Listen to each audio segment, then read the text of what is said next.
Orang-orang Yahudi bertengkar antara sesama mereka dan berkata, "Bagaimana ia ini dapat memberikan dagingnya kepada kita untuk dimakan?" Maka kata Yesus kepada mereka, "Aku berkata kepadamu, sesungguhnya jikalau kamu tidak makan daging Anak Manusia dan minum darahnya, kamu tidak mempunyai hidup di dalam dirimu. Barang siapa makan dagingku dan minum darahku, ia mempunyai hidup yang kekal, dan aku akan membangkitkan dia pada akhir zaman. Sebab dagingku adalah benar-benar makanan, dan darahku adalah benar-benar minuman. Barang siapa makan dagingku dan minum darahku, ia tinggal di dalam aku, dan aku di dalam dia. Sama seperti Bapa yang hidup mengutus aku, dan aku hidup oleh Bapa, demikian juga barang siapa yang memakan aku akan hidup oleh aku. Inilah roti yang telah turun dari surga, bukan roti seperti yang dimakan nenek moyangmu, dan mereka telah mati. Barang siapa makan roti ini, ia akan hidup selama-lamanya." Semuanya ini dikatakan Yesus di Kapernaum ketika ia mengajar di rumah ibadat. Demikianlah Injil Tuhan.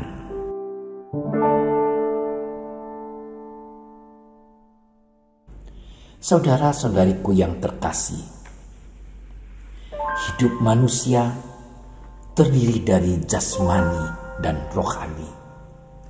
Keduanya membutuhkan asupan makanan supaya tetap hidup, tumbuh, berkembang, hingga menghasilkan buah. Sama halnya, jasmani merasakan lapar dan haus. Rohani atau jiwa kita pun mengalami lapar dan dahaga. Keduanya membutuhkan pemuasan. Allah menganugerahkan bumi dan segala isinya supaya diolah manusia untuk mencukupi kebutuhan hidup. Allah menyediakan dan mencukupi semua kebutuhan jasmani kita. Demikian pun untuk kebutuhan rohani. Tuhan Yesus telah menyediakan tubuhnya untuk menjadi santapan bagi siapapun yang percaya, bahkan untuk para pendosa sekalipun.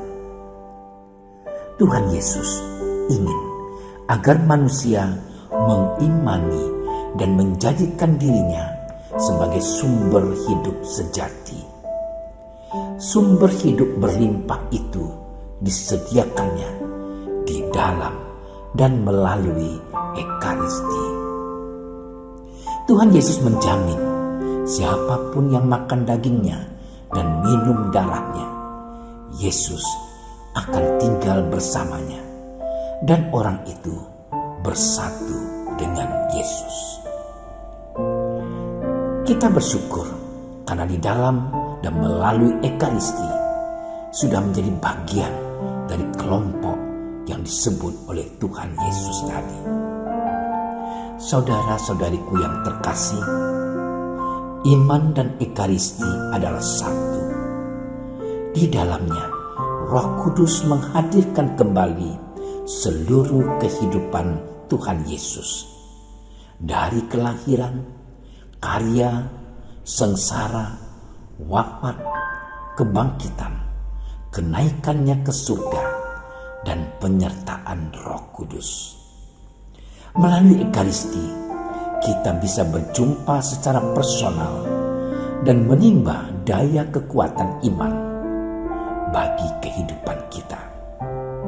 Ekaristi disediakannya untuk melepaskan lapar dan dahaga rohani kita dan memberi kekuatan sehingga menghasilkan buah. Saudara-saudariku yang terkasih, sejauh manakah kita merasakan dan menghayati sakramen Ekaristi mampu memuaskan lapar dan dahaga rohani kita? Ataukah kita justru terjebak oleh rutinitas sehingga menerimanya tanpa penghayatan? Di masa sulit seperti sekarang ini, kita belum bisa hadir bersama di gereja, tidak bisa menyambut komuni. Kita hanya menerima komuni secara batin, spiritual di rumah masing-masing. Hendaknya kesempatan ini menjadi saat untuk merasakan kerinduan akan Ekaristi yang sungguh memberikan daya dan kekuatan. Sama seperti jasmani lapar dan haus, rohani kita pun mengalami hal yang sama.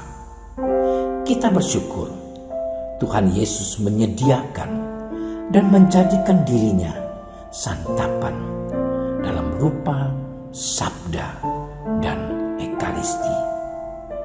Kita yang menyantapnya akan tinggal bersamanya dan dia tinggal bersama kita. Semua kebutuhan kita akan dicukupinya. Tuhan Yesus Kristus, terima kasih. Engkau telah menyediakan Ekaristi bagi kami.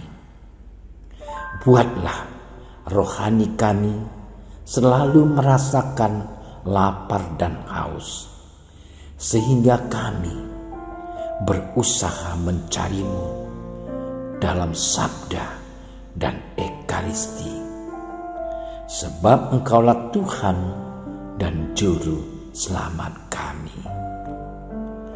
Amin.